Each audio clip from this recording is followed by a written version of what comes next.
Bienvenidos a este módulo acerca del manejo higiénico de los alimentos.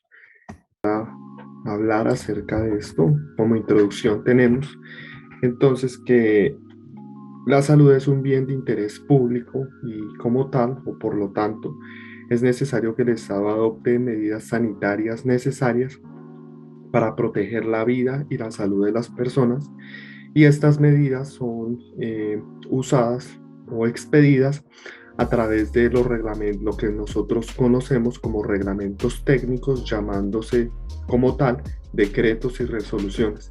En el ámbito de transformación y conservación de alimentos, la reglamentación técnica que establece cuáles son los requisitos sanitarios que deben cumplir los establecimientos que fabrican, procesan, transforman, almacenan, envasan, eh, expenden, y los establecimientos gastronómicos deben cumplir con lo establecido en la resolución 2674 del año 2013, también conocida como buenas prácticas de manufactura o el manejo higiénico de los alimentos.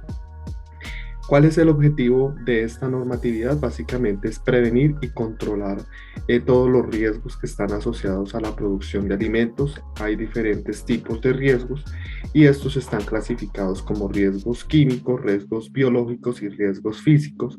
Y estos riesgos pues efectivamente pueden afectar la inocuidad de los alimentos. Es importante tener algunas definiciones y algunos conceptos relacionados a las buenas prácticas de manufactura o al manejo higiénico de los alimentos. Entonces, el primer concepto es qué es un alimento. Entonces, un alimento es todo aquel producto que aporta, que al ser consumido por la persona aporta los nutrientes necesarios, y estos nutrientes efectivamente ayudan al desarrollo de los procesos biológicos normales del ser humano.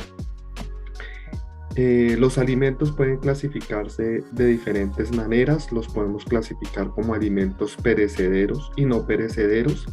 Dentro del grupo de los alimentos perecederos, entonces encontramos lo que son las carnes, los productos lácteos y las frutas y hortalizas. Principalmente son productos perecederos. Esto se refiere a que los productos tienen una corta vida útil, es decir, entre máximo 8 días. Las carnes, si no tienen una buena conservación, pueden durar 3 días. Las frutas y hortalizas entre 8 y 15 días, al igual algunos productos lácteos tienen una corta duración. Mientras que los productos no perecederos se caracterizan principalmente porque tienen largos periodos de almacenamiento.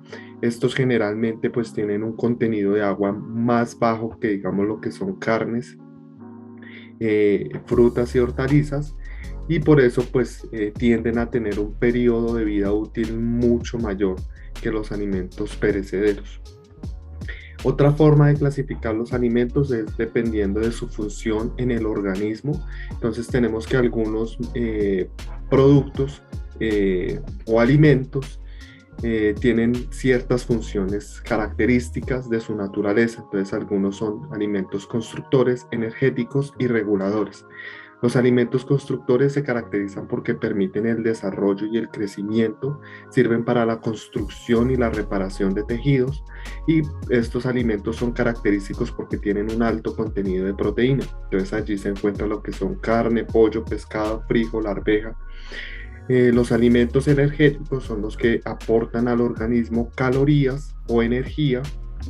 Están principalmente lo que son aceites, miel, panela, azúcar, arroz y trigo. Son los principales alimentos energéticos. Estos se caracterizan porque aportan, porque son principalmente lo que son carbohidratos y algunos lípidos que se encuentran en los alimentos. Y lo que son los alimentos reguladores son esenciales para que el organismo pueda cumplir sus funciones evitando enfermedades. Principalmente estos alimentos suministran vitaminas, minerales y fibra, y los alimentos característicos son las frutas, verduras y hortalizas. Otro concepto importante es la higiene de los alimentos. ¿Qué se entiende por higiene de alimentos? Entonces, es el conjunto de medidas preventivas necesarias para garantizar la seguridad, limpieza y calidad de los alimentos en cualquier etapa de su manejo. ¿Qué es un alimento contaminado? Es un alimento que contiene sustancias que tiene sustancias extrañas de cualquier tipo de naturaleza. Aquí nos explica tres tipos de naturaleza que podemos encontrar. Entonces, van a haber alimentos que pueden ser contaminados de manera física, química o microbiológica en cantidades superiores a las permitidas o en el caso de riesgos químicos o riesgos físicos, encontramos lo que son principalmente la ausencia de algunos materiales físicos, principalmente es este. Otro concepto importante es acerca de la contaminación cruzada. Pues la contaminación cruzada es un concepto que relaciona el contacto entre alimentos procesados y no procesados. Básicamente esto se puede relacionar de dos maneras. Una es la contaminación directa y otra es la contaminación indirecta. La contaminación directa nos habla específicamente de alimentos, un alimento contaminado con un alimento sin contaminar. En este caso puede ser un alimento procesado, un alimento no procesado y un alimento procesado. Entonces, aquí tenemos un ejemplo claro en esta figura. Entonces tenemos un alimento no procesado como el pollo, que puede estar contaminado con algún microorganismo y que puede estar en contacto con un alimento, digamos en este caso un vegetal como el tomate, que que ya se le pudo haber surtido algunas etapas de limpieza y desinfección, pero que se encuentran en la misma superficie y que al entrar en contacto, pues se puede contaminar estos tomates, pues si ya van digamos, a ser usados en una ensalada o no va a tener algún procesamiento adicional. En el caso de la contaminación indirecta es cuando un alimento no contaminado, es decir, digamos, estos tomates pueden ser, eh, entran en contacto con elementos que están sucios o que tienen una mala manipulación. Es decir, si este cuchillo nosotros lo usamos para el corte de este pollo crudo y luego lo usamos para cortar estos tomates que han sido previamente lavados y desinfectados y que van a ser consumidos directamente, muy posiblemente este pollo tenga microorganismos y pueda contaminarse este alimento que ya previamente ha sido lavado y desinfectado, y si va a ser consumido directamente, pues allí se puede causar una enfermedad transmitida por los alimentos. Entonces, una forma de evitar la contaminación cruzada es mediante la zonificación o la identificación de los utensilios de manipulación de alimentos o de los utensilios que van a entrar en contacto con los alimentos, separarlos de acuerdo a su naturaleza. Entonces aquí tenemos un ejemplo. Podríamos usar utensilios de color rojo para lo que son carnes rojas, utensilios de color café, ya sean tablas de picado, cuchillos, etcétera, que tengan ese color para carne cocida, amarillo para lo que son aves, blanco para lo que son productos como los lácteos, queso, etcétera, etcétera. O frutas y vegetales podríamos usar utensilios de color verde, y lo que son mariscos y productos de la pesca o pescados podríamos usar lo que es utensilios de color azul. Esto con el fin, pues, ¿de qué? De evitar la contaminación cruzada durante el procesamiento o la manipulación de los alimentos. Otros conceptos importantes es la limpieza y la desinfección. Entonces, la limpieza y la desinfección básicamente son procesos muy útiles en la manipulación de alimentos e indispensables. ¿Por qué? Porque estos nos aseguran condiciones asépticas para el manejo y la manipulación de los alimentos. Entonces, la limpieza básicamente es un proceso, es una operación donde nosotros eliminamos los residuos o material extraño, indeseable en nuestras zonas o utensilios que estemos usando. Y la desinfección es una reducción de los microorganismos presentes que se encuentren ya sean en utensilios o superficies. Y lo que se hace es utilizar básicamente algunos agentes químicos o físicos, entonces productos de limpieza y desinfección, o físicos como el vapor, que lo que hacen es reducir la carga microbiana que hay allí y pues asegurarnos que estas superficies están aptas para la manipulación de alimentos y no se pueden convertir en un riesgo de contaminación. ¿Qué es un manipulador de alimentos? Entonces, un manipulador de alimentos es toda persona que interviene directa o indirectamente con los alimentos en diferentes etapas de procesamiento o en diferentes actividades que están relacionadas con la manipulación de los alimentos. Entonces, tenemos lo que son actividades de fabricación, procesamiento, preparación, envase, almacenamiento, transporte, expendio de alimentos. Todas estas operaciones deben cumplir con lo que nosotros conocemos el manejo higiénico de alimentos o las buenas prácticas de manufactura. La limpieza y desinfección pues es muy importante en todo lo que tiene que ver con el manejo higiénico de los alimentos. Eh, Interviene en diferentes operaciones o en diferentes eslabones que están relacionados con la higiene de los alimentos. Entonces el personal que manipula alimentos está relacionado con los alimentos, entonces también tiene que surtirse unos procesos de limpieza, al igual que los equipos, los utensilios, deben generarse planes de saneamiento donde específicamente pues se identifique que las áreas que están en contacto con los alimentos tengan unos procesos de limpieza y desinfección, y de igual manera todas las instalaciones, equipos, zonas donde se realiza el procesamiento de alimentos efectivamente tengan unos procesos de limpieza y desinfección. ¿Por qué es importante la limpieza y la desinfección? Básicamente porque esto permite que se establezcan condiciones higiénicas apropiadas para producir alimentos inocuos. Estas operaciones se realizan siempre al comienzo y al finalizar el procesamiento. No es únicamente durante el procesamiento, sino antes y después, porque esto lo que va a permitir es mantener ciertas condiciones higiénicas, evitar que se reduzcan factores asociados a la presencia de plagas, es decir, que si en la noche no hicimos una buena limpieza y desinfección de las áreas donde estuvimos trabajando, muy posiblemente roedores o cucarachas o hormigas o cualquier otro tipo de plaga puede llegar allí y empezarse a generar un foco de contaminación para los alimentos.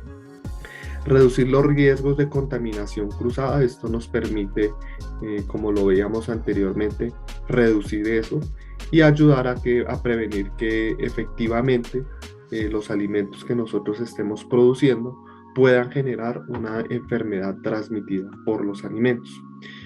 ¿Cómo puedo limpiar o cómo puedo realizar esas labores de limpieza? Entonces hay dos formas de hacerlo. En la limpieza en húmedo es efectivamente usa la eliminación de los residuos usando agua y productos de limpieza y desinfección, o la limpieza en seco es básicamente una eliminación de los residuos a través de el uso de aire, vapor o el cepillado en seco.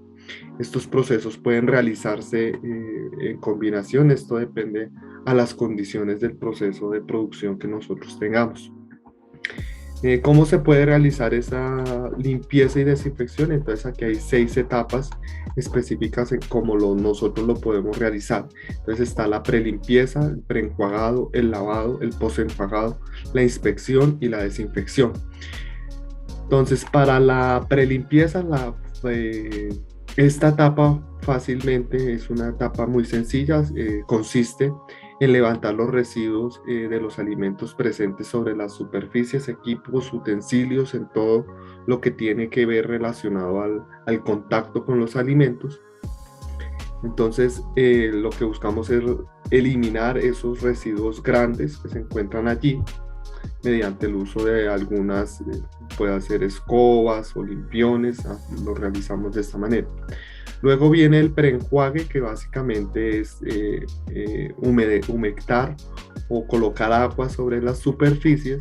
Esto con el fin de que si hay material particulado que está adherido sobre las superficies, pues este pueda ser humectado y fácilmente se pueda retirar. En la operación de lavado, básicamente lo que se usa es un agente detergente a una determinada concentración y mediante el uso de algunos abrasivos o la acción mecánica, podemos retirar los residuos que han quedado adheridos a las superficies o a los utensilios o a los equipos o a todo lo que está en contacto con el alimento. Estos pues se tienen que usar de acuerdo a la ficha técnica que muchas veces nos la proporcionan las personas que nos venden estos productos y posterior a esa etapa entonces viene el posenjuagado, que es básicamente la eliminación del jabón mediante el uso de agua potable, tratando de retirar todos los residuos adheridos que se encuentran. Luego de ello sigue la inspección. Entonces básicamente en esta inspección lo que hacemos es revisar que efectivamente las actividades que desarrollamos anteriormente, pues efectivamente las hayamos realizado adecuadamente. Luego sigue la desinfección. Entonces esta desinfección lo que buscamos es usar un agente desinfectante, un producto químico que reduce o inactiva los patógenos de riesgo en salud pública o los microorganismos que están allí presentes. Debe prepararse de acuerdo a la dosificación recomendada. Debe dejarse en el tiempo de exposición recomendado por la ficha técnica o por la recomendación que nos da el vendedor, y algunos de estos productos deben retirarse mediante el enjuague. Entonces, básicamente en la desinfección lo que hacemos es preparar una solución, es decir, de nuestro agente desinfectante adicionamos en agua una determinada cantidad, allí hacemos una solución y podemos hacer esa desinfección de varias maneras. Una de las formas es hacerlo mediante inmersión, es decir, colocamos en una cubeta nuestro producto de desinfección y allí podemos sumergir nuestros utensilios, o podemos hacerlo por aspersión. Mediante aspersores podemos dosificar el producto y aspersarlo sobre las superficies u utensilios, o podemos simplemente nosotros poderlo disponer manualmente, ¿sí? También es otra forma de hacerlo. Luego, entonces, lo que se hace es un enjuagado con agua potable para retirar el producto. En esta tabla podemos observar algo acerca de los productos de limpieza y desinfección. Entonces, aquí hay algunos productos y algunos requisitos que deben cumplir. Entonces, aquí está el nombre del producto, el tipo del producto, el uso, la frecuencia, quiere decir cada cuánto lo vamos a usar, la concentración es qué cantidad de este producto vamos a usar diluido en agua o colocado en agua, y el tiempo de acción que debemos dejarlo para que efectivamente este producto de limpieza y desinfección sea efectivo. Entonces aquí tenemos el DeterClean, es un detergente. Se usa para lavado de pisos, paredes, lavamanos, equipos, utensilios, baños, etcétera, etcétera. Se usa de manera diaria. La concentración en la que se puede usar es al 5%, es lo que nos recomienda el productor. Podemos adicionar 50 mililitros de este producto por cada litro de agua para obtener esa concentración. Es que existen otros productos desinfectantes, es el ácido peracético, es un producto desinfectante, se puede usar para pisos, paredes, tapetes, puertas exteriores e incluso para utensilios de limpieza y desinfección. Aquí hay una frecuencia de uso, puede ser de lunes a viernes, puede ser diario, puede ser solamente los sábados, y aquí nos aconseja la dosificación que se debe hacer para el uso en el cual lo estemos haciendo. Entonces, en el caso de pisos y paredes, se puede hacer 250 partes por millones. Pisos, paredes y puertas exteriores, pues vemos que es una concentración más alta. Esto quiere decir que podemos adicionar 5 mililitros por litro y dejamos un tiempo de acción de 2 minutos. Otro producto importante es el hipoclorito de sodio. Es un desinfectante, es el que más usamos generalmente en estas labores de limpieza y desinfección. Este es el cloro comercial, el que encontramos en cualquier tienda. Este lo podemos añadir para pisos, paredes, utensilios y mesas en una concentración de 250 partes por millón, y vamos a adicionar 4 mililitros por litro y vamos a dejar en un tiempo de acción de 5 a 15 minutos y este lo enjuagamos. Esta es como una tabla de algunos productos de limpieza y desinfección. Aquí en esta frecuencia se puede cambiar. Generalmente es aconsejable que los desinfectantes siempre se le haga una rotación, es decir, que por un mes o por 3 meses podemos usar ácido peracético y por 3 meses podemos usar hipoclorito de sodio. Esto con el fin de evitar que los microorganismos generen resistencia al uso de estos productos químicos y que luego no podamos hacer un control mediante la desinfección. ¿Cómo lavar y desinfectar frutas y hortalizas? Entonces, básicamente aquí hay 4 operaciones de la forma en la cual la podemos hacer. Entonces tenemos que en la primera etapa es una selección donde se elimina el material que pueda estar contaminado con presencia de microorganismos. Luego se hace una limpieza profunda, entonces directamente en chorro de agua lo que hacemos es colocar las frutas y las hortalizas y vamos a retirar el material como tierra o materia extraña que haya. Posterior a ello, entonces vamos a hacer la desinfección. Entonces preparamos nuestra solución en una cubeta o en un recipiente. Allí colocamos el agua, adicionamos el desinfectante, mezclamos un poco para que se diluya bien el desinfectante y luego lo que vamos a hacer es colocar las frutas o las hortalizas directamente en inmersión en esta solución y lo vamos a dejar por un determinado tiempo, de acuerdo a las recomendaciones que estábamos mirando anteriormente y a lo que nos recomiende la ficha técnica del producto. Luego de eso, entonces vamos a hacer un enjuague donde básicamente lo que hacemos es retirar mediante el uso de agua potable el desinfectante que haya quedado y ya hay nuestras frutas y hortalizas quedarían desinfectadas. Otros conceptos importantes y que se deben tener en cuenta es lo que son los peligros en la inocuidad de los alimentos. Entonces, la inocuidad de los alimentos básicamente es esta palabra inocuidad de los alimentos está relacionada a la garantía de que los alimentos no causarán daño al consumidor cuando los preparen y estos se consuman. Entonces, eso es el concepto de inocuidad de alimentos, de los alimentos. Entonces, la inocuidad de los alimentos puede ser afectada, como lo vimos anteriormente, por algunos riesgos, entonces riesgos físicos, químicos y biológicos. Dentro de los riesgos físicos tenemos que es cualquier material que no hace parte del alimento, principalmente lo que son tuercas o anillos o cabellos o uñas o, o vidrios o cualquier elemento físico que no sea parte de la composición del alimento. Entre los riesgos químicos tenemos la presencia de agentes químicos ajenos a la composición natural del alimento.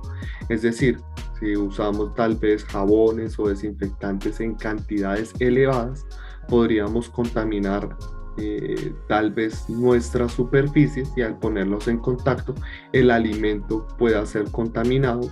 Por eso es importante tener en cuenta las dosificaciones en las cuales el productor nos recomienda usar esos productos. De igual manera, otra forma de contaminación es mediante el uso de plaguicidas o herbicidas que se usan para la producción primaria de frutas y hortalizas y las toxinas que son generalmente por algunos microorganismos. Dentro de los riesgos biológicos tenemos la presencia de microorganismos como bacterias, virus y parásitos y hongos y levaduras. ¿Cuáles son los peligros biológicos potenciales? Entonces tenemos la presencia de levaduras, de bacterias, la presencia de levaduras, algunos toxinas producidas por hongos, los protozoarios o los, como se conocen generalmente, los parásitos y los virus, que básicamente estos son proteínas que tienen la capacidad de cambiar el ADN y generar una infección o una enfermedad. ¿Qué pueden ocasionar la presencia de esos microorganismos en los alimentos? Entonces, ellos generan lo que es denominado, llamado como enfermedades transmitidas por los alimentos. Entonces, una enfermedad transmitida por un alimento se origina cuando una persona ingiere un alimento o agua contaminada con microorganismos y o toxinas en cantidades suficientes para afectar la salud de la persona que consume el alimento. ¿Cuáles son las causas más frecuentes de las enfermedades transmitidas por los alimentos o por qué se puede generar una enfermedad transmitida por un alimento? Básicamente son las deficiencias en los procesos de limpieza y desinfección, la contaminación cruzada y las malas prácticas de manufactura. Esto es lo que puede generalmente ocasionar una enfermedad transmitida por alimentos. Hay diferentes formas en que estas enfermedades se pueden manifestar o evidenciar y es a través de estas 4 formas. Entonces está las intoxicaciones, que básicamente es por la presencia de una toxina en un alimento que se ingiere y esa toxina genera una enfermedad. Entonces aquí tenemos algunas de esas enfermedades que está la gastroenteritis, el botulismo, las intoxicaciones causadas por Staphylococcus aureus. La infección básicamente está relacionada a que podemos consumir un alimento con un microorganismo presente y este microorganismo es el que nos genera la enfermedad. Entonces encontramos la salmonelosis, la diarrea causada por E. coli, la brucelosis. Entonces básicamente estas dos, la intoxicación, la infección y las toxinfecciones generalmente generan cuadros clínicos muy similares. Entonces lo que son vómitos, diarreas, dolor de cabeza, fiebre, son generalmente como los síntomas que aparecen, pero pues es importante que siempre que haya una enfermedad transmitida por los alimentos, pues se haga un estudio minucioso de qué pudo causarla. Las toxinfecciones, entonces generalmente se conoce porque es un alimento que tiene el microorganismo y la toxina, y al consumirlo, pues las dos, tanto el microorganismo como la toxina, generan la enfermedad. Entonces aquí tenemos un caso muy particular